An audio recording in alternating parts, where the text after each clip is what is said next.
Have you ever wondered how a trading company transformed into an imperial power ruling over India? A curious question indeed, isn't it? The British East India Company started as a humble trading entity, seeking the riches of the East. But over time, it morphed into a titan of power, governing the vast Indian subcontinent. From humble beginnings to unparalleled dominance, the journey of this company is nothing short of fascinating. Stay tuned to learn about the fascinating journey of the British East India Company. In the year 1600, the British East India Company was born. A group of English merchants, driven by the allure of spices, silk, and other Oriental treasures, banded together to form this joint stock company. Their initial objective: to break the monopoly of the Dutch and Portuguese in Eastern trade. The company was more than just a commercial enterprise. It was a symbol of national pride, an embodiment of England's expanding global influence. As such, it caught the attention of Queen Elizabeth I. Recognizing the company's potential, she granted it a royal charter on the last day of the 16th century. This charter didn't just give the company the right to trade, it gave them the power to wage war, make treaties, and establish colonies in the name of the English crown. Little did they know that this company would one day rule over a whole subcontinent. Trade was the initial motive, but expansion soon followed. The British East India Company, at its inception, was primarily driven by the prospects of trade. The company found a lucrative market in India, a land of abundant resources and exotic commodities. The company's trade was diverse and expansive as they dealt in a wide array of goods. Spices, for instance, were highly sought after. Pepper, clove, and cinnamon, sourced from the fertile lands of South India, found their way into European kitchens, transforming their culinary landscape. Just as alluring were the textiles. Indian weavers, with their intricate designs and superior craftsmanship, had an unparalleled reputation.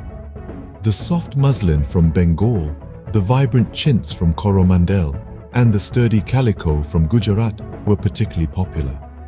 These fabrics, with their unique textures and patterns, were a stark contrast to the coarse woolen and linen clothing prevalent in Europe and were quickly adopted as symbols of luxury and affluence. The company didn't just stop at trade. They began to establish trading posts across the subcontinent.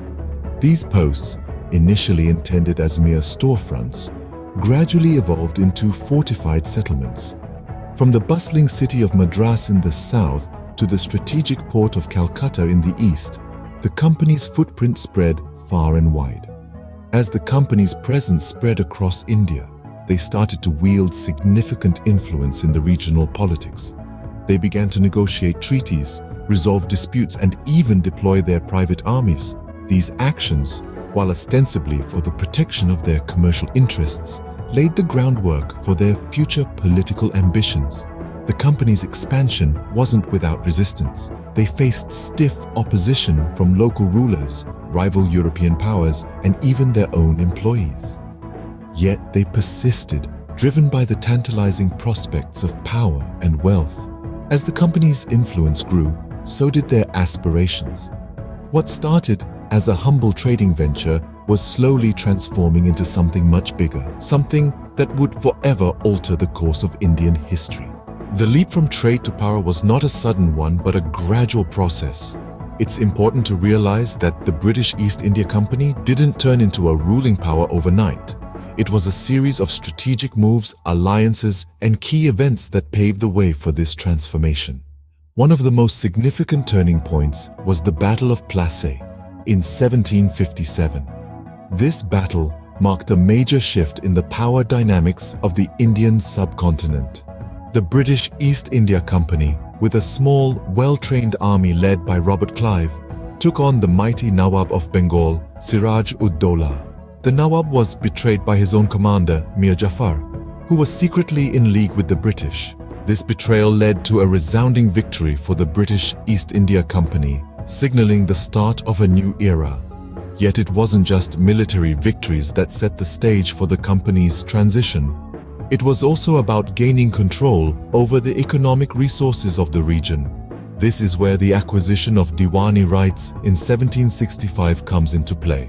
The British East India Company, after its victory in the Battle of Buxar, was granted the Diwani rights by the Mughal Emperor Shah Alam II. These rights gave the company the power to collect taxes from the provinces of Bengal, Bihar and Odisha, effectively making them the financial administrators of these rich and fertile lands. In a sense, the acquisition of Diwani rights was a double-edged sword. On one side, it opened up new avenues of wealth and power for the British East India Company. On the other, it marked the beginning of an era of economic exploitation and drain of wealth from India to Britain. So you see, it was through a combination of military prowess, strategic alliances and economic control that the British East India Company transitioned from a trading entity to a ruling power. It's a testament to how commerce and power are often intertwined and how the pursuit of wealth can lead to the rise of empires. And thus, the trading company became a ruling entity. The British East India Company was no longer just a trading entity, but a political one.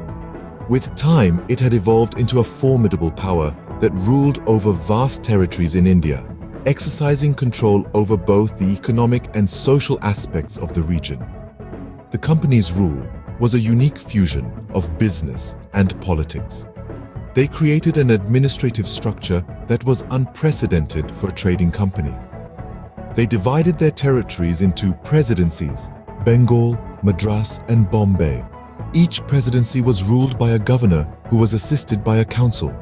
While the governors held the reins of power, the directors back in London were the ones who made the major decisions. The East India Company's rule had profound impacts on the Indian economy. They introduced new systems of revenue collection and land tenure that changed the agrarian structure of the region.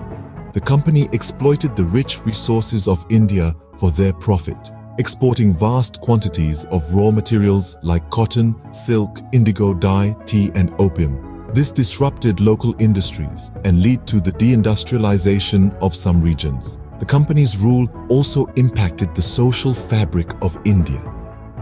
They introduced English education, which created a new class of Indians who were fluent in English and familiar with Western ideas.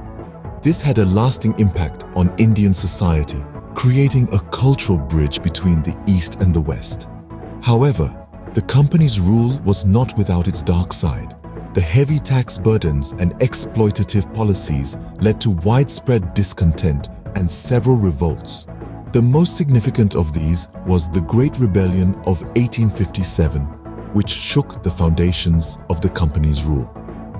The British East India Company's rule over India was a period of great transformation. It was a time when a trading company wielded political power, reshaped an economy, and left an indelible mark on the social fabric of a nation. The company's rule, however, was not to last forever. Despite its might and influence, the sun was bound to set on the company's empire, leading to a new chapter in the history of India. The sun was setting on the company's rule. As we delve deeper into the twilight years of the British East India Company's rule, we find a series of events that led to its end. One notable event was the Indian Rebellion of 1857. This was a large-scale rebellion by soldiers in the company's army, known as sepoys. The revolt was fueled by a variety of grievances, both military and civilian. The spark that ignited the rebellion was the introduction of new rifle cartridges rumored to be greased with cow and pig fat, deeply offensive to Hindu and Muslim soldiers. The rebellion was brutally suppressed, but it shook the foundations of the company's rule. Following the rebellion, the British government took a significant step. In 1858, they passed the Government of India Act. This act transferred the powers of the East India Company directly to the British Crown. This was a turning point that marked the beginning of the British Raj, a period of direct rule by the British in India. This change in governance led to the dissolution of the East India Company. It was a seismic shift that not only ended the company's rule, but also changed the course of India's history. And so the company's rule came to an end, marking a new chapter in India's history. From a trading company to an imperial power, the journey of the British East India Company was a remarkable one. It began as a humble merchant enterprise, venturing into the Eastern world for trade and profit. Its influence expanded, and with it, the company's ambitions. It transformed not only in its scale but its very nature, transitioning from a commercial entity to a political powerhouse. The company's rule, a period marked by significant changes in the Indian subcontinent, was not without its share of complexities and controversies. Its end, however, did not denote the disappearance of its impact. The legacy of the British East India Company continues to resonate, visible in the cultural, economic, and political landscapes of the regions it once dominated. As we close this chapter, we are reminded of the intricate relationship between trade and power and the profound influence it can have on the course of history. The British East India Company, a story of trade, power, and a lasting legacy.